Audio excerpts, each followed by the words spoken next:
Hello, gay men. Hello.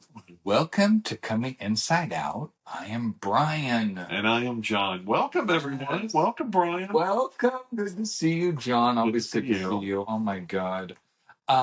So I thought, just do this next couple episodes, we really want to promote Pride.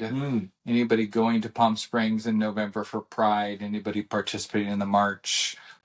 We've brought that up on multiple episodes. We will be there marching. If you have any interest in joining us, you can write to us at cominginsideout@gmail.com and we'll get you our information. Also, I thought an important topic that we should continue bringing to light is Movember. Yes, Movember is an annual event involving the growing of mustaches during the month of November to raise awareness of men's health issues such as prostate cancer, testicular cancer, and men's suicide. The Movember Foundation runs the Movember charity event housed at Movember.com. The goal of Movember is to change the face of men's health. Gay Fathers Worldwide has a fundraising link is in the episode description. Click and donate, please. Gay Fathers Worldwide goal is to raise $10,000 for Movember Foundation. This is such a great thing, and it is. I mean, I think they're currently at just over 3,000. And that, so Gay Fathers Worldwide is a group, and we just passed 1,000 members. Yeah. So I think the thought process behind that is if every 1,000 members donated $10, they would reach their goal. $10,000. I don't think everybody's going to donate, but we've put this information on our link. So if you are listening to our podcast and you would like to donate, we have those links within our podcast for you. And if you can't find them, you can email us and I will email you a link to donate. Nice. And, it is important. I mean, we always have to check our health. And I think that's one of our topics today. Yes. Right? Well, talking about going to the doctor. Yes. And being truthful, because I was joking with you about watching these TikToks that they have about men going to the doctor. What are you here for? Oh, I don't know. My wife told me to come. Right. Kind of thing. And I had my annual checkup in February, and that was really the first time I was 100% truthful with my doctor. Right. Only because I hadn't had to be with anybody else because I wasn't really sexually active. Right. That I needed to have a conversation about it. But, my doctor is from India, and it was very interesting because I was extremely candid with her about what I wanted to do and what my plans were. Sure. And she had a very surprised look on her face. But you know what? You got to talk about it. But I mean, that's the whole thing about all of us, and a lot of us that have not come out by not, and that's a big difference, socially coming out, but then also coming out medically. You have to come out medically in order to know where you stand. It's so important because there are so many preventive drugs out there for STDs, and a lot of it, doxypep is one of them.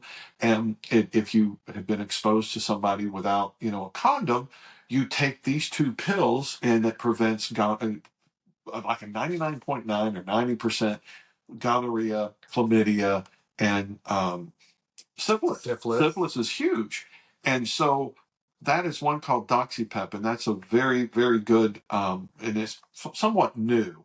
And of course, you have Truvada for HIV prevention, and all of that. And so, if anything, I would suggest you go and look. You may have a family physician where all of your family members have gone to, that you don't want to go seek another health professional where you feel comfortable and to be able to get all of these tests to just see where you do stand, because it's amazing how far they've come medically, and that could prevent, because if you're still in a marriage with a woman and you're out acting out, and then you bring that home and then you've exposed her to it, that's not, and again, I don't want to be judgy here, but it's just not fair to her. Yeah. And a whole new level of resentment. Not only are you coming out as gay, but now in addition to coming out as gay, you've given her And look, I mean, that goes for heterosexuals too, because there's heterosexuals that are fucking around, Yes. and they're bringing it back to their partners, and it's all over. But that, it's part of just being honest within yourself and going, because I have to shout out to she's retired now, but my doctor 10 years ago or 8 years ago, she knew that I was married to a woman, and I told her everything, and she goes, okay. She goes, let me, and she put me on Truvada. All right, so you were married, you were closeted, you had this stuff going on, and you went to the doctor. You were brave enough first to go to the doctor, Right. and second of all, you were brave enough to tell the doctor what you needed to protect yourself. Yes, Right. and so it was part of just being honest within myself to just protect everything, and it's tough. Everything, yes. Not everything. You don't protect everything, but now that but still, I'm religious every 3 months. Now we're not living together. I go, as I told you before, my whore checkup. I go in for the whore checkup. I thought every 3 months. Every 3 months is not once a year. I do an annual physical. Well, you do an annual physical. You definitely want to do an annual physical, but if you are out acting out, depending if it's oral or if it's anal or what have you, it's always good to get tested every 3 months. Every 3 months, okay, for HIV, and for the chlamydia and all of that. It's good. All right, and if you're a younger listener, Yeah.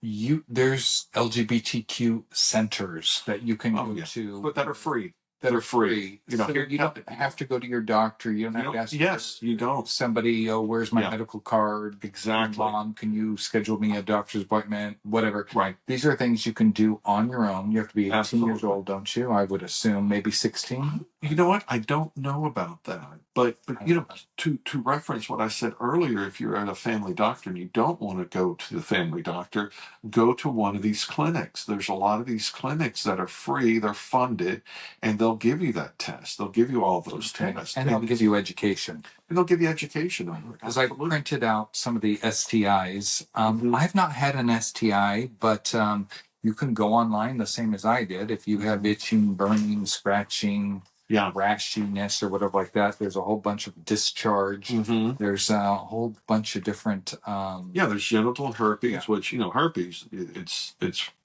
forever. Yeah, herpes is forever. It comes. You can have outbreaks or not. Well, what I found a little sad was when I was researching this, WikiHow, when you go on there, if you're a younger person looking to find out about STIs, they give you advice on how to protect yourself from contracting an STI. Yeah. And the first two things are consider abstinence. Right. Or consider monogamy. Right. Who the hell are they talking to? That website, the fact that it has that on there, we can do so much better. They're talking to the Bible people. They're talking to the Bible. Okay, all right. Well, I don't know. But I mean, come on, you're gonna explore. Yeah. Well, if you're younger, hopefully you are exploring. Hopefully you are having a good time. So I thought that was funny. And then what is that? Can we please do better than this? Can we please do better than this? Yes, especially for our younger generation. Can we please do better than that? I think so. Yeah. But you definitely want to talk to your doctor or talk to a doctor or a clinic. Yes, somebody. Yes. All right. So moving on, I'm doing a lot of research for this. I found this to be another sad topic because I'm going on and I'm researching LGBTQ news, updates, this, that, whatever. There are still 64 countries that have laws criminalizing homosexuality. Really? 64 countries criminalize you if you are openly gay. And you said nearly half of these are in Africa. They are, yes. A lot of them are Middle Eastern 30 countries. Yes. What are some other countries? I don't know, but I think a lot of the Middle Eastern countries are. What is it called? United Emirates? Yeah. I think Yeah. Dubai, you cannot be. Or the ones that they hold hands. The men's hold the men's hold hands. It's in Europe. No, I thought it was like, yeah, here's Europe. Yeah. Oh, yeah. Go to Europe if you're it's not Saudi or Iran. Oh, that they hold hands in? No, they'll chop your hand off if you hold hands there. That's no. All right. Do not do that there. All right. Well, there wasn't. Now there was a law in Texas for sodomy. You can't butt fuck in Texas. But I don't know if it's been lifted or well, what. But I'll have to research that. But I remember somebody saying that in Texas you're not allowed to have anal sex. All right. Well, but let me tell you, a lot of people have moved to Texas, and it's becoming not a blue state, but Austin's pretty blue, as in red and blue. Okay. Well, there's a gay fathers of Austin, of Texas. I don't know of Dallas. I think it's of Dallas. Really? Yeah. There's a couple chapters out in that area. There's a great bar in Dallas, and it's a country western gay bar. Is it called No Labels? I can't remember. I have a shirt from there. So there is a LGBTQ. It is the biggest. They teach you how to country western dance. They have a karaoke bar. I mean, this thing is huge, and then they have a huge arena but it's a gay bar. All right, I think it may be the same bar. All right, John, I'm going to share a hilarious story with you. I'm not prude. I'm no stretch of the imagination. Okay. I just, when it comes to, I haven't had a lot of hookups. I haven't been on a date yet, so I've shared with you. I have these very attractive neighbors. They're in their 30s. Mm-hmm. The backstory on that is I was on Grindr one day, and this brand new face popped up on Grindr, and it was a very good looking guy, and it said he was 0 feet away. Oh my God. Normally, I would never respond to a very good looking younger guy, but I responded and I said, 0 feet away, you must be under my couch. And he responded with humor, and he says, no, I'm in you. Yeah. He responded with humor. I find out they're my new neighbors. He's not 0 feet apart. He's probably a couple hundred feet away, but we developed a friendship. Like I said, they're in their 30s. I've gone over there. I may or may not have smoked pot with them a few times, but last week, by the time people hear this, it'll be much longer than that, but my neighbor texted me and said, as you are most likely aware, Tuesday is the VP presidential debate. And we were wondering if you would like to come over to our place for dinner and watch it. And I was like, oh, that's so nice of them. And I was all for it. And then the next text I get was from him after I said, sure, I'd love to. What is your comfortable level with social nudity? Out of curiosity. So that's what he texted you. That's what he texted me. And that's code word for let's have a threesome. Oh my God. That's an easy way to say let's have a threesome. Come on, 3 naked men to watch the debates. 2 naked men. I have a dad bod. So what? These guys have amazing bods. But we're all beautiful. Oh, we're all beautiful on the inside. Right? Oh my God. So I said social nudity. I have not experienced it before. LOL. Are Waltz and Vance going to be naked during the debate?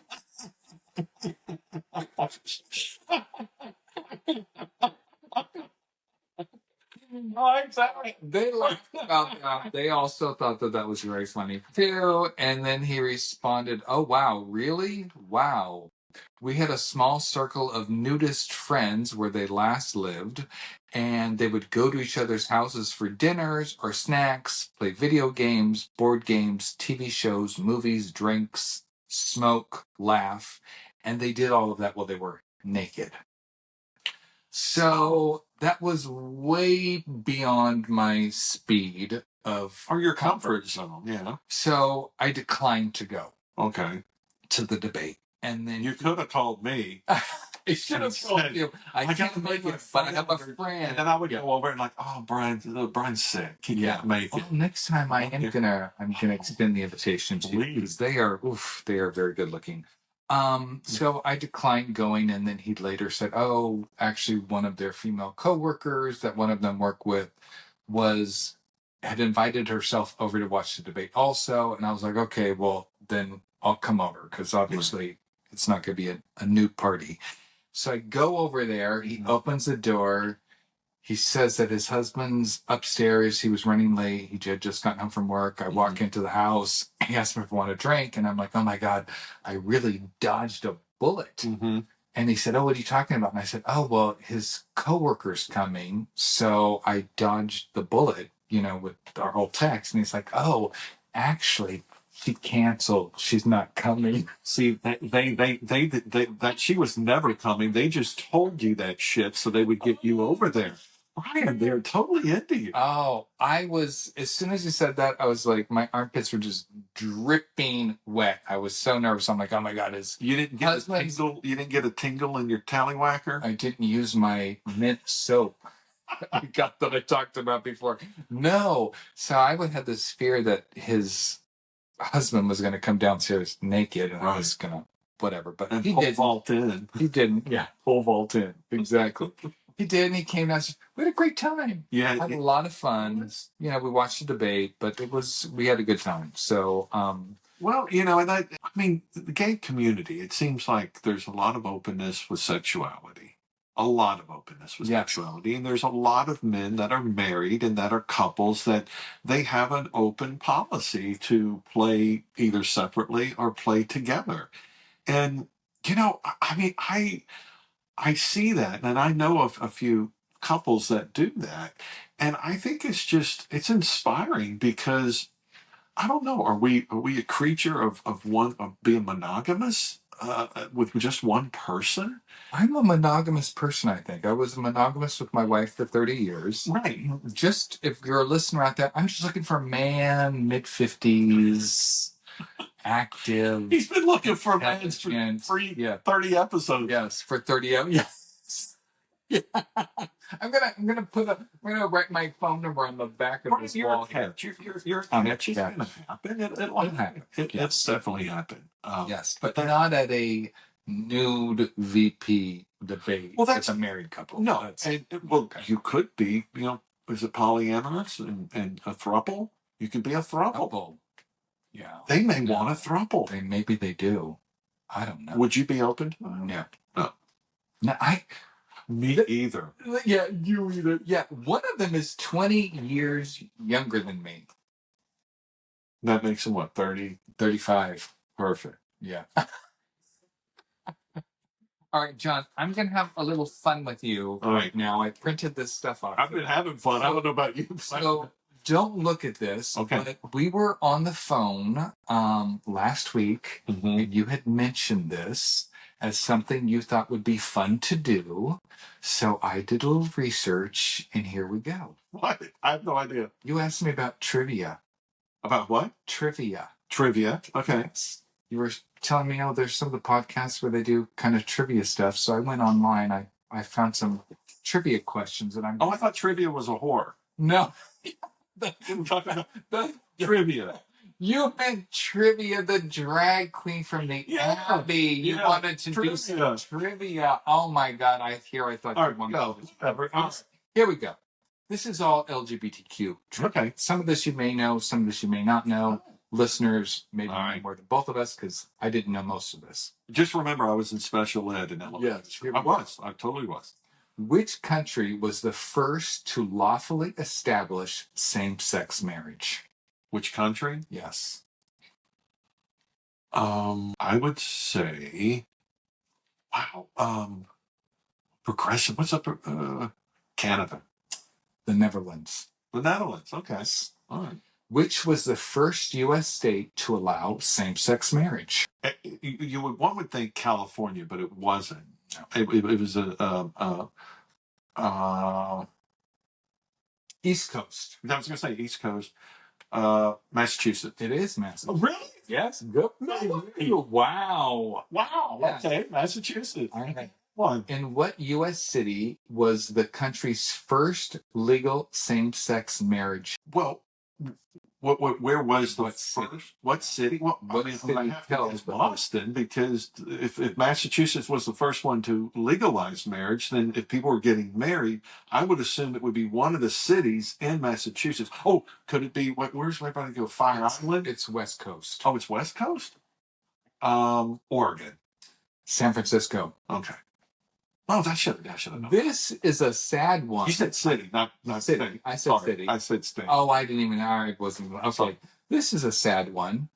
What year did the American Psychological Association remove homosexuality from its list of mental disorders? Prior to this year, being homosexual was considered a mental disorder. Have they even lifted it yet? They've lifted it. Okay, lifted it.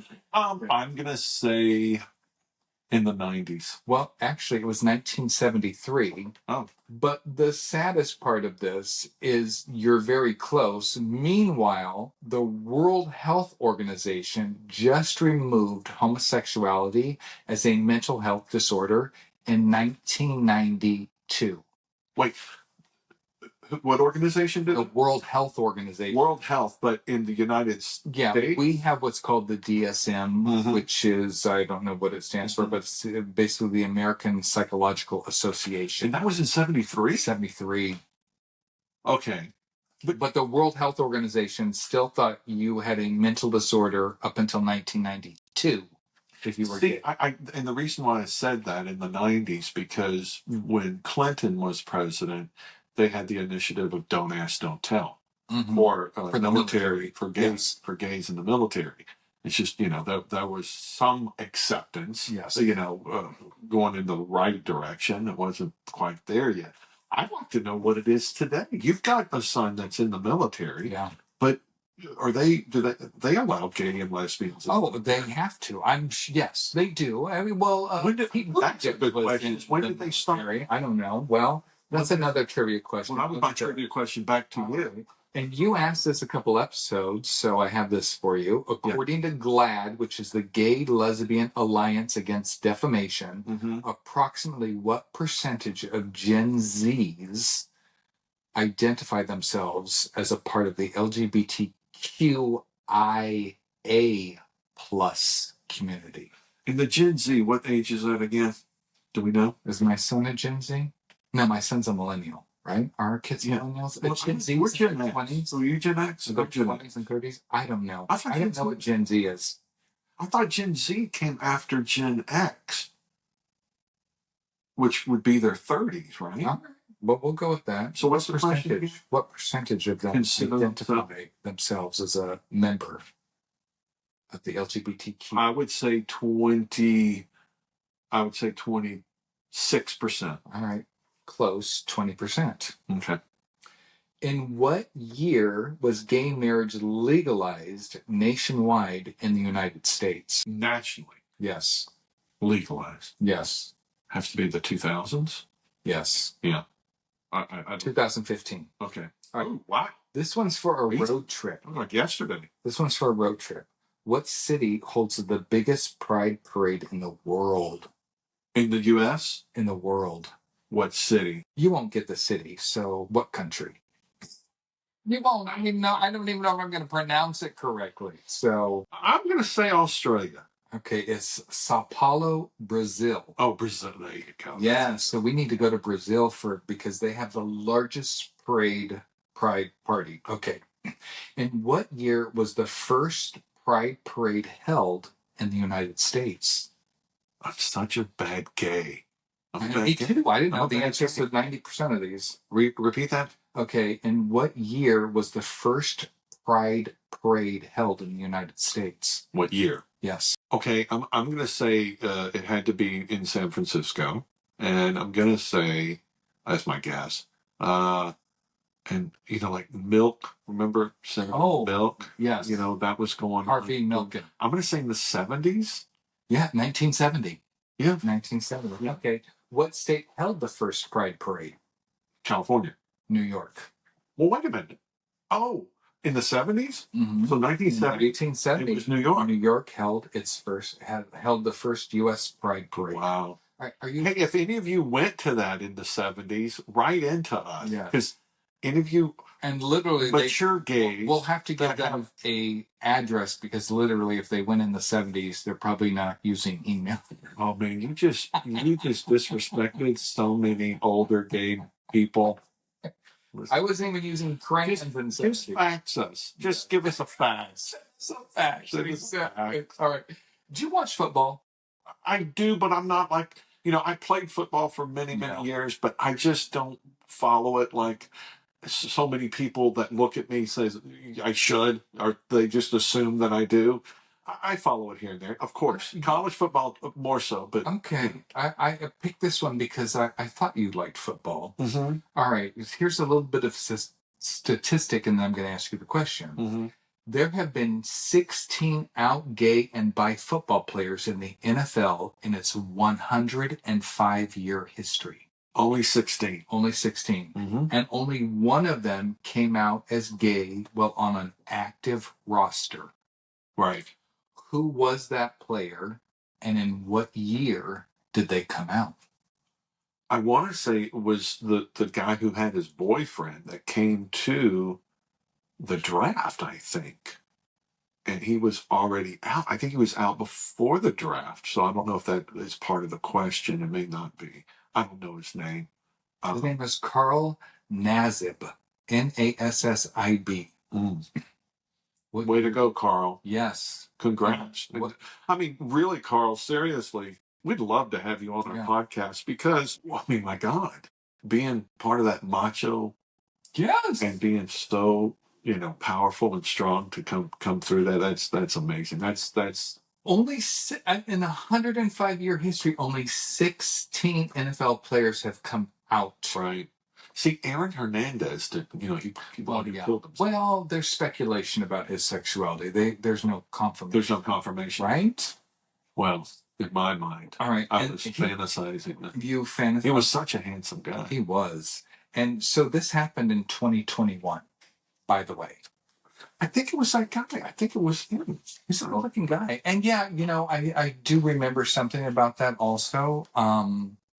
About somebody bringing their boyfriend with them. I don't know if that was him, but then I saw this other documentary about this other guy.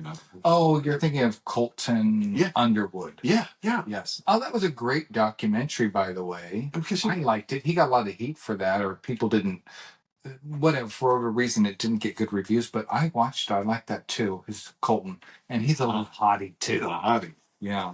All right. I got some more information for us. First. So wait, how did I do? Oh, I think you got two. Well, you got 20%. Well, that's fine. I'll pick some easier questions. Testing. I'll bring some easier questions for you next time. All right. You had asked about this, or you had made reference to this. So I thought this would be great to share with the listeners. And I'm just going to hand this to you. Okay. You want me to read this? Yeah. Okay. Well, did you watch the video, first of all? Have you seen the video? No, I have not. Okay. I fact check all of this, so I know that this is true. All right.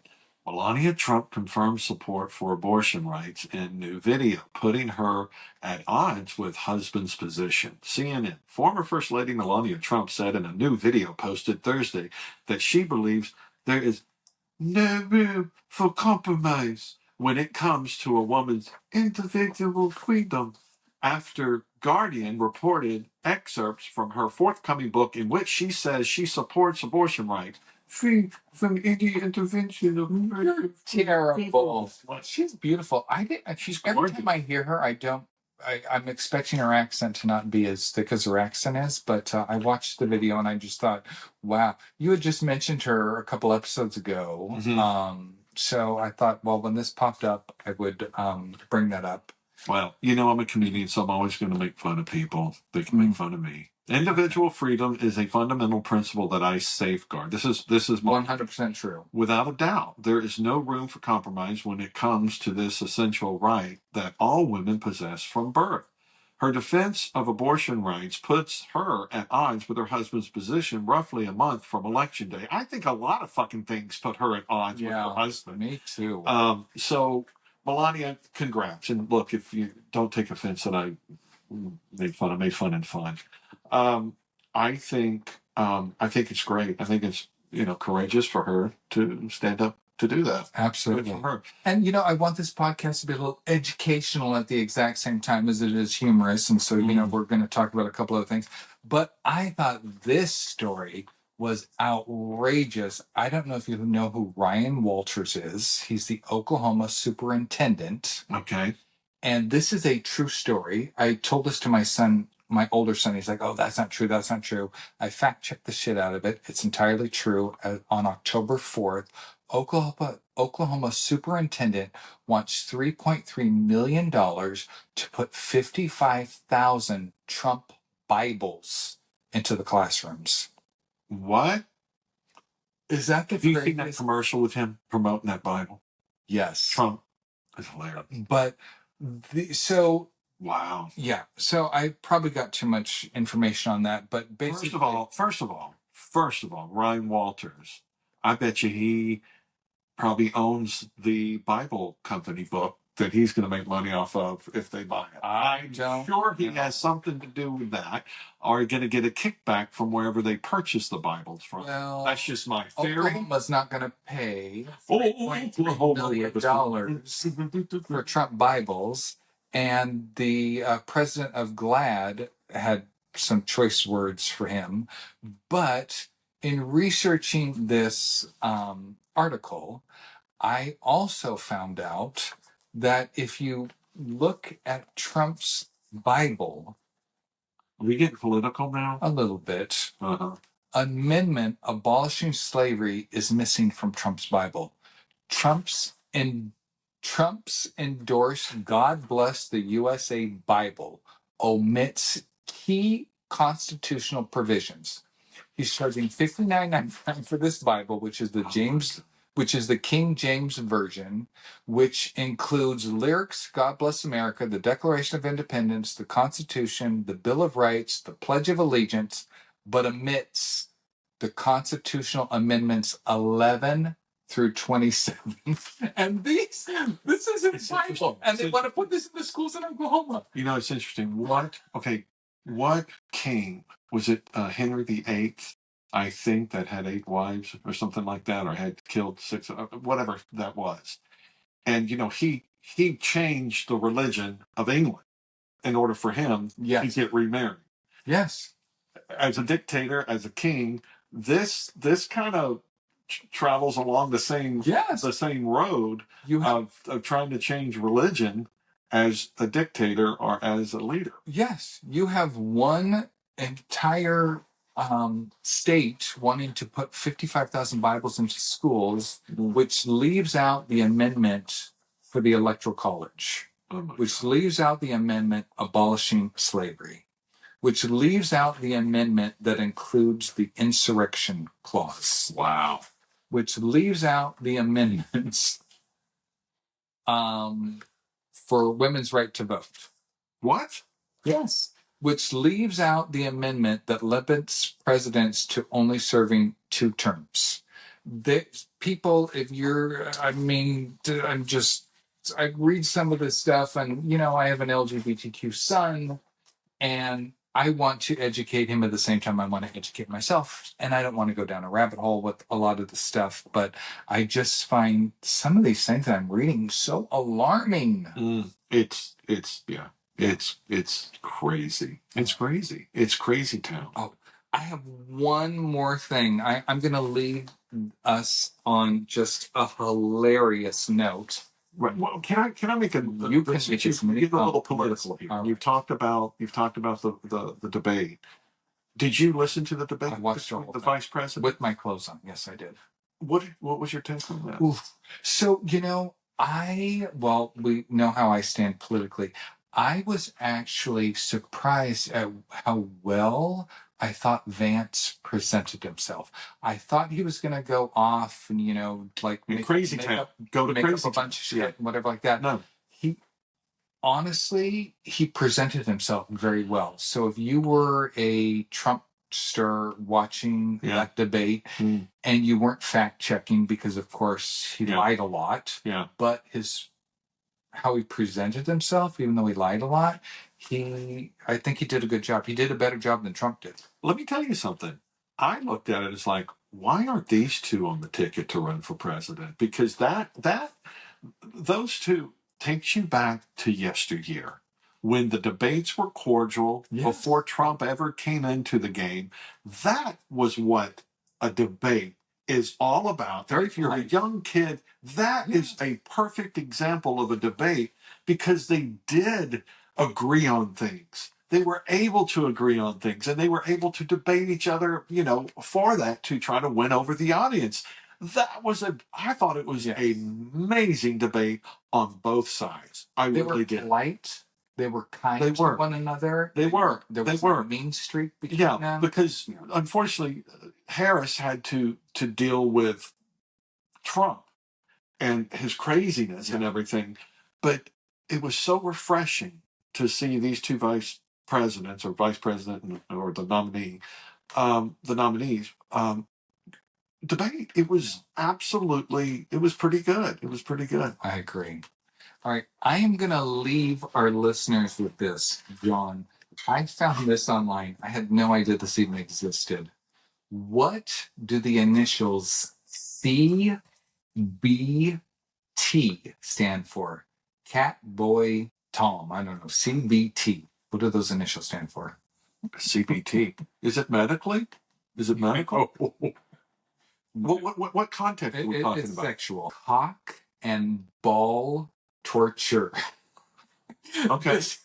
Includes ball stretching of the scrotal sac so that it hangs lower by using weights and other devices to pull on it, and ball bashing. Have you ever been kicked in the balls? I have. You know what a ball bashing feels like? I've been kicked in the balls and I made them do it again. No, you don't. I go, is that your best? Oh my God. Is that your best? This is posted as something that people are into, and you put these initials on your profile, and I have no idea what that means, but I did some research, and so if somebody is on their profile, it's CBT. Well, it could be like stretching, squeezing, twisting, slapping. No. Thank you. Have you tried it? No. I can't believe you're judging that? Yeah. You're judging those poor CBT people? Well, next week I'm going to bring a paddle in here. I'm going to have you bend over and what? We'll just give them a good slap. You're still at the age where you're not sitting on them yet, right? I terrible. Oh my God. Go ahead. These are already up in my butthole. Well, they're your butthole. I have a terrible story. Oh God, I hope this person's not listening. But somebody was with their elderly father at the hospital, and they put him in his gown, and they set him down on the edge of the bed, and he immediately starts screaming like, "Oh my God!" Just like screaming. He sat on his balls. Yeah. Yeah. I'm not there yet. Some people like that. People like that. Evidently. Is that what we're going to leave everyone That's what we're going to leave everybody with, the cock and ball torture. Yes. We're so classy. Yes. We're very classy. Thank you. Yeah, that's it. Thank you, guys. This was all great. This was good. Bye. Bye, everyone. Take care. Bye. Oh my God, that's hilarious.